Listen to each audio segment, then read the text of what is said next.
म्हसाळा शहरात नारळी पौर्णिमा उत्साहात साजरी. प्रथेप्रमाणे चांदीचा नारळ अर्पण करून सर्वांना सुख समाधान आणि कोळी बांधवांवर तुझी कृपा राहावी दर्याला घालण्यात आलं साकडं. श्रावण महिन्याची चाहूल लागली की नागपंचमी, नारळी पौर्णिमा, रक्षाबंधन, गोकुळाष्टमी, गणेशोत्सव असे लागोपाठ सण येत असतात. रायगड जिल्ह्यात म्हसाळा शहरात नारळी पौर्णिमा सण उत्साहात साजरा करण्यात आला. म्हसाळा तालुका म्हटला की खाडीलगतचा तालुका. या तालुक्यात कोळी बांधव मोठ्या प्रमाणात असून मासेमारी हा प्रमुख त्यांचा व्यवसाय. नारळी पौर्णिमा म्हटलं की कोळी बांधवांसाठी हा सण महत्त्वाचा मानला जातो. प्रथेप्रमाणे म्हसाळा हिंदू संघटनेच्या वतीनं दहावीरदेव मंदिरात मानाच्या नारळाचे पूजन करून पारंपरिक वाद्य वाजवून शहरातून मिरवणूक काढण्यात आली.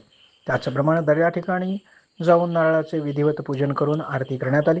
सर्वांना सुख समाधान मिळू दे, कोळी बांधवांवर तुझी कृपा राहून त्यांची मासेमारी उत्तमपणे चालू दे, या प्रकारे दर्याराजाला साकडं घालून मानाचा चांदीचा नारळ दर्याराजाला अर्पण करण्यात आला.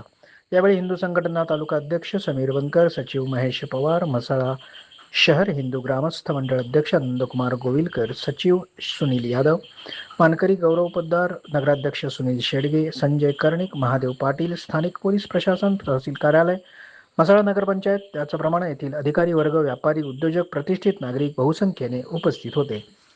म्हसाळा शहरात नारळी पौर्णिमेचा उत्सव उत्साहात संपन्न. विशेष प्रतिनिधी संतोष उद्दरकरसह दैनिक सूर्योदय, रायगड.